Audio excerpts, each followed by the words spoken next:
Welcome to Commercial Real Estate Now, live from Key West, Florida. It's part of Stark & Stark's Best Practices event. I'm your host, Karly Iacono, and I'm joined by Brian Lovett, partner at Withum, with a focus on real estate and tax strategy. Brian, how are you this almost sunny, beautiful day? I'm well, Karly. How are you? Good. Glad we had time to sit down and have this conversation today. Yes.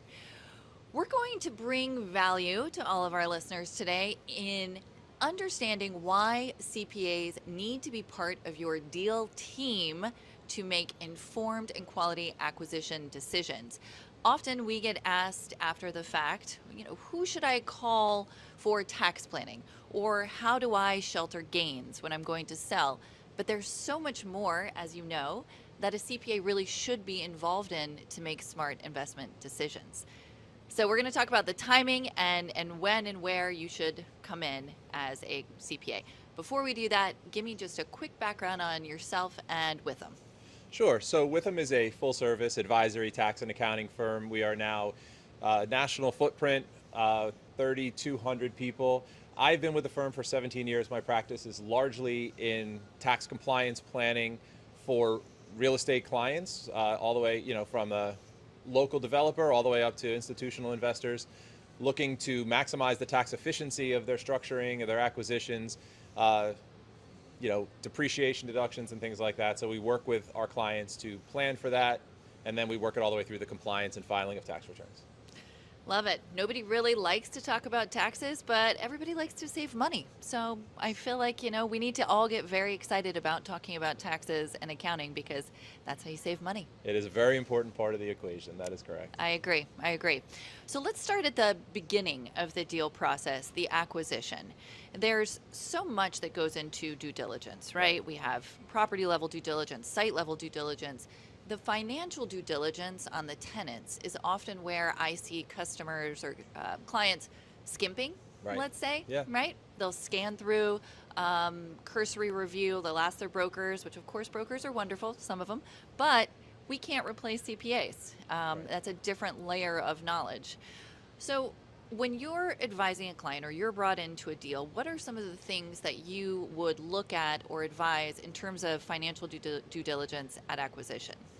Yeah, so I agree with you. I think that a lot of times buyers worry about the inspections and the environmentals and a whole lot of other things, and they don't think about the underlying fundamentals of the deal. Because when Right. you're buying commercial real estate, yes, you're buying a building, you're buying a structure, but really you're buying the promises of all of the tenants in that building to Right. continue to pay rent, right? The underlying fundamental here is the cash flow that you have coming in.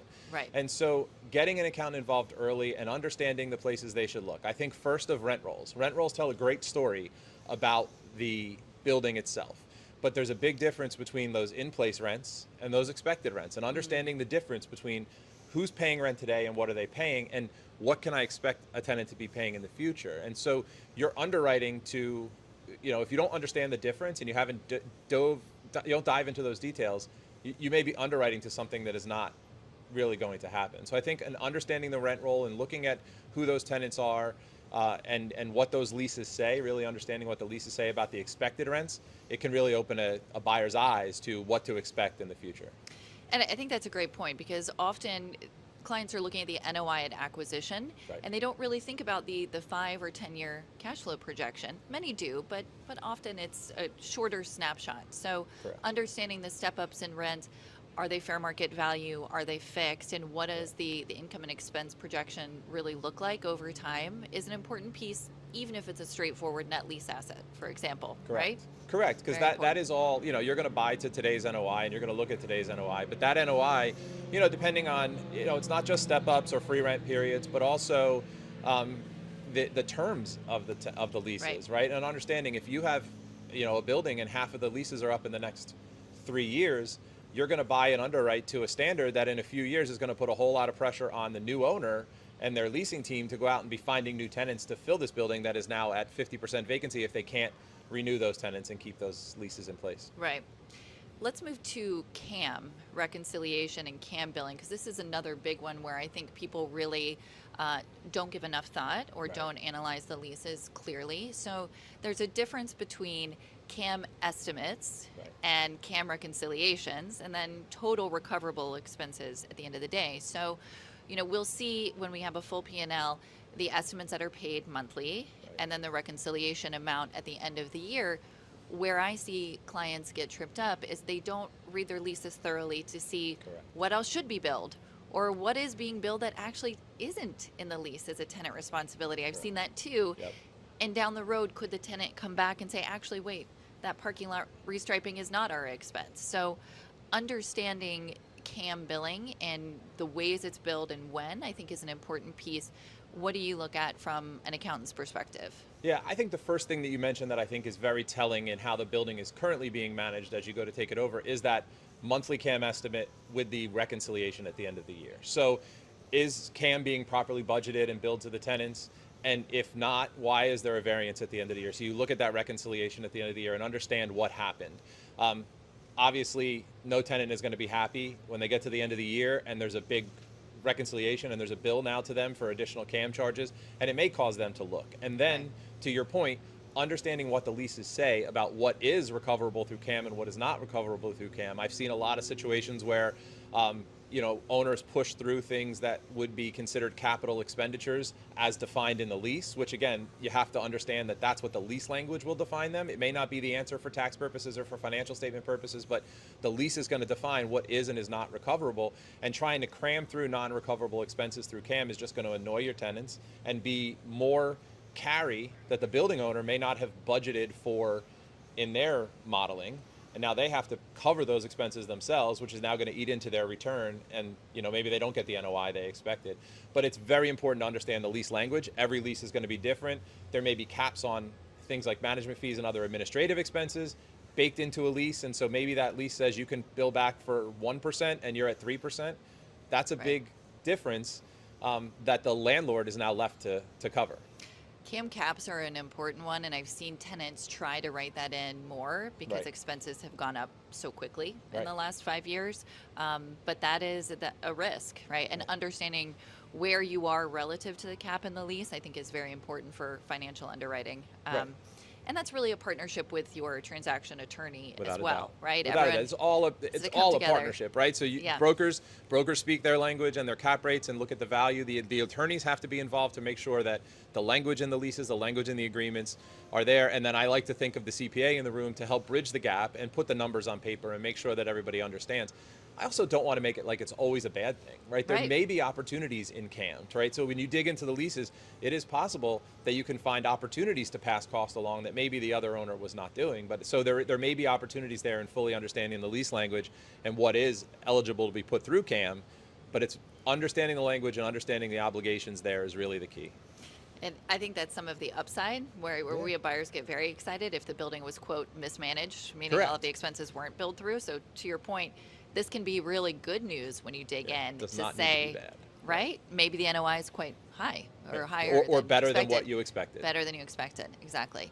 Let's move on to tenant financials. So it's not often that we get financials from tenants, but when we do, we could have unit level, we could have entity level, we could have a larger corporate entity that maybe is guaranteeing the lease. So obviously the variability of transparency is quite wide Right, on right. what we see. But if there's an opportunity to review financials, what are you looking at? I mean, as brokers, we look at rent to sales ratios, we look at top line sales, we'll look at EBITDAR if it's a sale leaseback. Right. But there's a lot more than that. So what are Yeah. some of the big things you look at? I mean, I think it's very important to consider tenant credit worthiness in doing your underwriting and doing your due diligence on an asset. To your point, it's hard because every tenant is going to come with a different set of financials. You may have nice, beautiful audited financial statements with really, really great notes that disclose an awful lot of detail about the property. And if we're given the opportunity to review those, it gives us a very good picture of what's going on. You could also end up with, something much less sophisticated, like a Word document with some numbers in it. The hard part, I think there's a few challenges. The biggest challenge, I think, is trying to understand what's going on in that building and normalize that for operations, right? Right. it's possible that the old owner was running through expenses for, unrelated companies, or running through personal expenses, or putting things through the financial statement that would not repeat after they sell the building. Right. And so you want to be able to, as best you can, identify those places where normalizing the financial statement will tell you a better picture of the story of what's going on with the building. As we look at financial statements, I think there's three areas where I would really look. If you're seeing, flat or declining sales, that may be one reason, especially in the retail space, to think about. Yeah. That's an easy one. The other thing I would look in the liability section. Are we seeing debt increases, right? Increased debt levels, especially if we have flat or declining sales and potentially increased debt levels, right? It would lead me to the question of why. Now, maybe there's a perfectly reasonable explanation and they're reinvesting in the business, or they're planning some expansion and they're investing in that. But if we're seeing flat or declining sales coupled with increased debt levels on the financial statement, it may give us a little bit of pause about whether that tenant is going to continue to be able to meet their obligations under the lease. The other thing, if we're fortunate enough to have a statement of cash flows, is to understand, what does their cash position look like? Are they seeing a liquidity crunch, or is it just, there's another story out there? So those are generally, I think, the three areas when you get the opportunity to look at a financial statement that you can really understand. Because if you underwrite to, 100% occupancy and all your leases staying in place, but half of your tenants are experiencing some kind of creditworthiness issue, Right. and they can't meet their rent obligations, especially if you're underwriting to rent increases that maybe that tenant is never going to be able to Not sustainable. sustain, Right. then you may just be, you're putting yourself in a situation where now you're left a little bit exposed afterwards. And I think all of this is understanding the risk in the assets so you can offer accordingly. Correct. Right? I Correct. mean, there's a buyer for every deal. It's just understanding what you're actually buying and knowing if that's really a fit for you based on the durability of the income. Correct. And where the risk really falls there. And through that due diligence process, that's what we're trying to understand, right? Right. We're trying to make sure that we understand what the leases say, we understand where the rent is going to come from, we understand who is going to be paying that rent. And again, it doesn't mean the deal doesn't happen. It just, as a buyer, puts you in a better position to be able to offer as a cap rate that's reasonable based on what you can expect on the other side. And I think that's exactly it. These are information for business decisions, right? Correct. Never, the accountant is not coming in saying you should buy this, you should not buy this. It's here's all the information. Now you make the best investment decision for correct. your model, because everyone's different. And if you don't have all those pieces, it's very difficult to make that decision. That's correct. As an accountant, I would never say this is a good deal or a bad deal. This is the deal. This is what it looks like. Now, Yeah. make an Brokers informed never say that decision. either, by the way. Never. There you just, go. Just kidding. But again, it's just giving information to make an informed decision, to make an informed business decision about how much you're willing to pay for a particular asset. Because again, yes, you're buying a building, but really you're buying those contracts that are in place, and that's really going to be how you what your return is going to be at the end of the day. So financial due diligence, start early and bring in your CPA. Start early and do it often. Yeah, That's correct. absolutely. Let's move to tax structuring. So there's a lot of ways to buy commercial real estate, right? Partnerships, LLCs, corporations. How do you look at the structure of the deal in terms of tax? And when do clients need to start thinking about that piece? Yeah, so now you're hitting something that is one of the things I love talking to clients about, which Near is and dear to your heart. Near and dear Yeah. to my heart. How do we buy this? How do we structure it? And what are the benefits for me in that manner? Yeah. So, I mean, we can knock off a few right away. Generally speaking, I almost never advise clients to put real estate in a C corporation. It is, from a tax perspective, it's extremely limiting. There's a lot of unfavorable rules with respect to the ability to get property in and out of that corporation. Now, there are plenty of opportunities. There are plenty of times when a C corporation may make sense. Oftentimes, we're bringing in foreign investment or something like that. We need to put a C corporation in our ownership structure for those investors. But on the whole, it's something we consider, but it's not something we see often. Okay. Once we're out of C Corp solution, we then look at partnerships and S corporations, pass-through entities. Pass-through entities are going to be they're what I see most with real estate, because it allows the benefits that I'm sure we'll talk about in a little while, but some of the benefits of having that real estate investment, it allows those to pass through to the ultimate individual taxpayer. Really, and predominantly with real estate, we end up at a partnership or an LLC taxed as a partnership. The reason there is because it gives us the most amount of flexibility. There's a lot of flexibility with the ability to contribute properties into partnerships, to be able to take properties out of partnerships. But most important, when we get to talking about paying preferred returns or giving preferred equity positions, it allows us to be very flexible with our special allocations and to be able to properly incentivize every investor in the deal, whether it's giving a carried interest to the sponsor or giving a preferred return to the equity partner. The LLC allows us that flexibility so long as we have the properly drafted documents.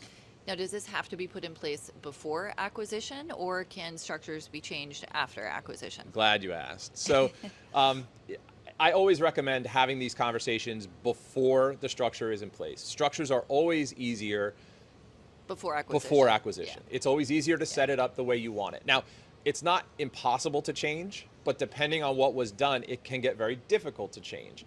There can be unintended tax consequences of making some of those changes. There, once you make certain tax elections as far as how you're taxed, there's a 5-year hold on your ability to change that. So if you keep it in the same, so for example, you form an LLC and you decide I'm going to be an S corporation. You make the election, you're stuck with that, and if you undo it, now you're frozen for a few years to go back and make it again. So you really want to make sure that the structure that you put in place at acquisition is going to be the structure that you plan for the hold. And can these changes be made before contract signing? Like, how early do you want or need to have this conversation with the investors? Because I know at some points in the deal, different partners can come in, or someone might want to go out of the investment. So where do you like to have these? I'm sure the earlier the better. Yeah, but the earlier the better. I mean, I find when you're negotiating with equity partners, you're going to be bringing equity into a deal. That's always the best time to decide that. Okay. I mean, as far as setting up entities that are going to hold, you can always assign, as long as your agreements allow for, you can always assign the agreement later, right? Okay. So before we close title, we certainly want to have the structure set up so that the acquiring entity can be the right acquiring entity. But what we'll often find is, when you go to the market and you're looking for equity capital, those partners traditionally will have a preferred way that they want to invest. Right. And depending, we don't see it often, but you sometimes see it in trades or businesses, active trades or businesses. You see they want corporations because they want to take advantage of qualified small business stock. Or in this particular context, you're going to have those conversations as early as you can have them. But sometimes it's a little too premature, because if you don't know who your equity partner is going to be, and you don't know where your capital is going to come from, and you don't know what their agreement's going to be on any kind of carried interest or flip down the road, it's too early. Right. But certainly before acquisition, you're going to want to make sure that you've had these conversations, you've thought through the particulars, and maybe even modeled out a few scenarios just to make sure that the structure you're putting in place meets the expectations and goals of all the parties before you actually get under contract and into a deal. if you can have that all lined up, perfect, right? That's always the ideal goal. Yeah, not always that easy. Not as easy. What about allocations between the partners? When does that need to be figured out for tax planning, and is it different based on the different types of ownership structures? Yeah, so I mean, obviously on the C Corp side, the company pays its own tax. There's no allocations to worry about. If we deal with S corporations, there's really strict requirements inside the Internal Revenue Code that require us to do that on a per share, per day basis. So there's no flexibility, which is why you see a lot of times with joint ventures and other complex deal structures, you see partnerships or LLCs taxed as partnerships. You want to make sure that those provisions are agreed upon, modeled out, agreed upon, and put into the operating agreement. And most of the time, you're going to need that operating agreement signed by the time you're closing title, because any banks and all these other, Right. stakeholders are going to be asking for them. So those operating agreements should really be drafted very carefully. This is where I find that the accountants and lawyers working together to make sure that the words in the operating agreement and the numbers as they flow through the waterfalls match with both sponsor and equity expectations Right. is key. And so you're going to want that modeled out early. Again, it's going to be very important that it's in the operating agreement, because that is going to drive how those allocations are done. And it's going to have to meet some of the IRS definitions for substantial economic effect, right? The ultimate check here is not so much can I do the allocation, it's if I do the allocation or when I do the allocation, is the IRS going to come in and tell me I did something wrong? So we want to make sure that we do that. Nobody Right. wants the IRS coming in and telling you did something wrong. Right. So the key is really understanding the parties involved, getting your CPA involved as early as possible, because there are meaningful tax differences based on these structures. Without a doubt. There's meaningful tax differences. There's, how that income is allocated, how the cash flow from the deal Right. is distributed, which is Right. a lot of times, probably, concern 1A, right? If concern 1 is how am I getting, especially early on, we're going to take advantage of depreciation and things, how am I getting the loss? The next question is who's getting the cash flow? Right. And a lot of times, economically, that cash flow and those economics of the deal all have to marry, right? We can't give people a bunch of cash and then not give them any kind of chase on the income side. So making sure that the distribution provisions all match with stakeholder expectations, make sure that all our allocation provisions match with the expectations and the Internal Revenue Code, the earlier the better. Lot to it. Lot to it. Last piece I want to cover is post-acquisition. You've been holding the property, you've closed, you're receiving some distributions. What should clients be thinking about then in terms of tax sheltering? Now we've got depreciation, we have cost segregation, we have some big hot button items that were all changed recently. Yeah, all changed. And I know you could probably talk about this for an hour because you're also quite passionate about it. But let's keep it tight and tell me, what do we need to think about? Where are we kind of high level after the latest tax bill? So after the latest tax bill, we got a pretty nice extension. I think everybody expected it, but bonus depreciation under the recent tax bill that was passed in July is now back up to 100%. So with 100% bonus depreciation, we want to really think about, especially on acquisition, a cost segregation study. The timing of that cost segregation study becomes important. If I'm buying the building and it's turnkey and I'm just going to continue operating it, you're going to want to do that from day one so that you can start to implement that cost segregation study. For those who aren't familiar, at a 30,000 foot level, it's an engineering-based study. The engineers go in and they look at the building and they break it down into all its components, and then they apply those components to the depreciable lives outlined by the IRS so that you can maximize your depreciation return. Without a cost segregation study, a commercial building is going to depreciate over 39 years. After a cost segregation study, you can carve up substantial portions of that building, depreciate them over 5 years, 7 years, 15 years, and even take 100% bonus depreciation. So the timing for that is going to depend. If you're now going to buy a building and you have a lot of substantial rehab or tenant fit up that you're going to do after acquisition, it may be more economical to wait a little while till all that's done, do your cost segregation then. But really being able to take advantage of that 100% bonus depreciation and get the cost of that investment through your profit and loss statement as in the form of depreciation expense as early as possible is going to increase the return because you're able to, get that deduction while tax rates are where they are. And should you be thinking about timing this in terms of, more income coming in from the property or maybe less based on your rent roll? Or is it a matter of we have 100% bonus depreciation, do the cost seg study early and get it into place? Or are there more variables on the timing there? There's a lot of nuance there, Right. only because the Internal Revenue Code has so many loss limitation provisions baked in. So even if I'm a partner in a partnership and I'm allocated this sizable loss, it may be that I can't take advantage of that sizable loss for Right. whatever reason. It creates a net operating loss. It's not really going to be usable. I might not be able to use it for a number of years. And so fully understanding, and it's hard. This makes it very hard when you're dealing with JVs and disparate ownership. Right. But understanding the tax position and the tax goals of all of the stakeholders is paramount, because you want to make sure that you're making decisions that are in the best interest of all the investors. Sometimes it's, I have other income and I need the deductions today. Sometimes it's, I don't really need the deductions quite yet. I'll put cost segregation on the back burner. I'm okay with 39-year depreciation for a little while, and I can always go back if something changes and do a retroactive cost segregation study. It's a very simple change in accounting method that the accountant can run through the current period tax return, and you can catch up all of that old depreciation if something changes. But I see, for the most part, investors that are looking for those depreciation expenses, and so we see it often done early, but it is not a one-size-fits-all answer. It really does it does. You do need to dig into the goals and the stakeholders involved and what they're really looking for. And I know bonus depreciation was on a phase-out schedule Yes. before the One Big Beautiful Bill. Is it 100% into perpetuity now, or what's our current time frame? So what I will say is that now there is no end date. Okay. It is not on a phase-out schedule anymore. We were in that phase-out schedule for 2025. It was supposed to be 40%, phasing down to 0 by 27.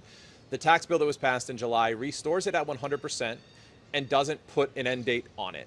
So it is, I guess, as permanent as anything can be in the tax law, because while I say permanent, it is only as permanent as some next Congress that decides they want to change the law. We have certainty right now. That is the law. There's no timing to worry about with respect to phase down.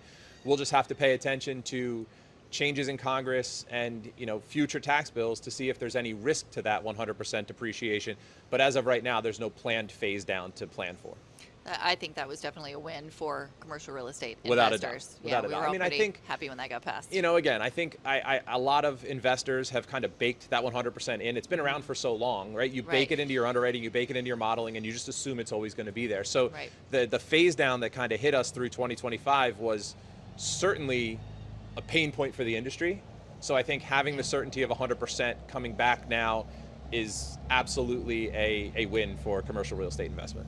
The one thing I will mention on that investors need to really think about is the depreciation recapture. So there is another phase to this, right? You have this Without a doubt. fantastic write-off, you're sheltering a lot of income, but then if you're selling, you know, especially in the near term, a few years out, Correct. depreciation recapture can be pretty painful. So talk to me about how you have that conversation with your clients. What does that modeling look like from an exit?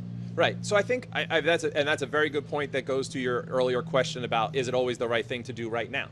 If you know that this is a very short time frame on this investment, it may look, the time value of the depreciation deduction may still be worth it. There is rate arbitrage there. So the conversations we have are, yes, if I do cost segregation and I accelerate bonus depreciation today, I'm going to get a windfall deduction today, which could be at ordinary rates as high as 37%.